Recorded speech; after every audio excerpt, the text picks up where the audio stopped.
একটু পনির রান্না করব, তো পনিরটা প্রথমে ভেজে নেব। পনিরটা প্রথমে ভেজে নেব।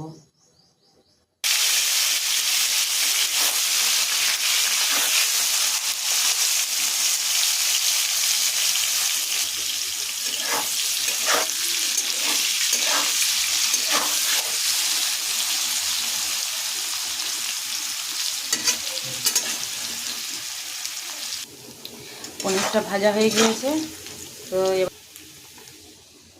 জলে একটু লবণ দিয়ে দেব।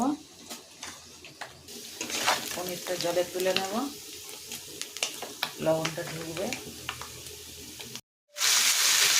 আলু ভাজা হয়ে এসছে, একটু লবণ দেব।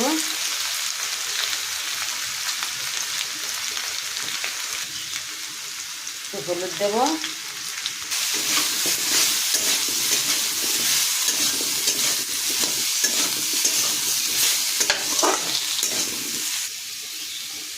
এক এক করে সব মশলাগুলো দিয়ে দেব।